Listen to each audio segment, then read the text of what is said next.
My brother asked me to sell our father's house to pay his debts. Then I found the receipt for the house he had already sold. My younger brother called me on a Tuesday night and said, "We have a serious problem with Dad's house." Our father had died 8 months earlier. He had left the house to both of us equally.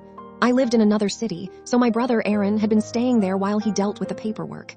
At least that's what I thought. "What happened?" I asked. Aaron said Dad had debts. "How much?" "Almost 32 lakh.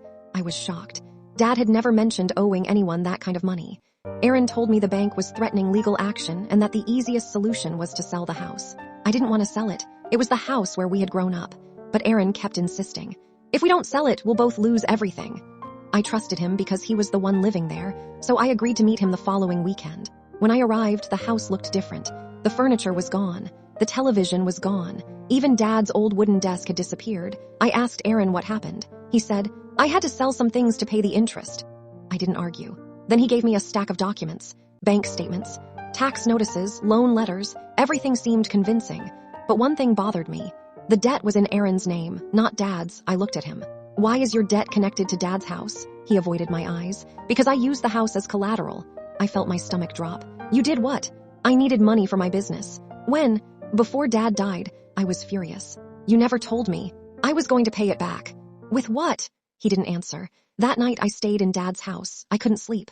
Around midnight I went into Dad's old bedroom. The room was almost empty. Then I remembered something.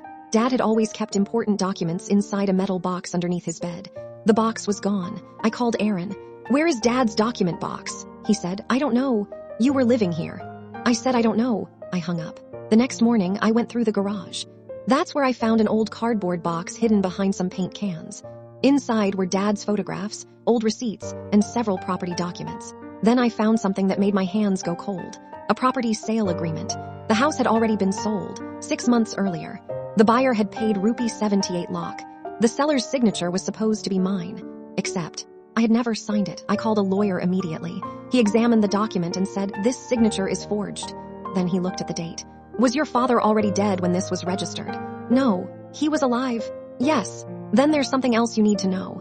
He checked the government records. The property had been transferred before Dad died, and the buyer wasn't a stranger. It was Aaron's business partner. I confronted my brother that evening. "You sold Dad's house."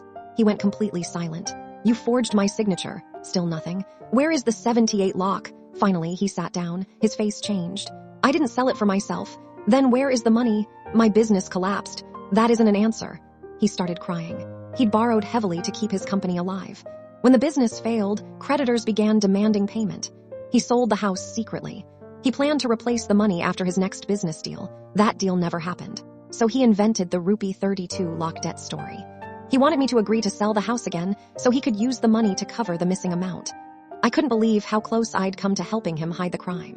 But there was one more problem. The buyer claimed he had purchased the house legally. He said Aaron had shown him a power of attorney document giving him authority to sell. The lawyer examined it. That document was forged too. The police investigation began. The buyer cooperated.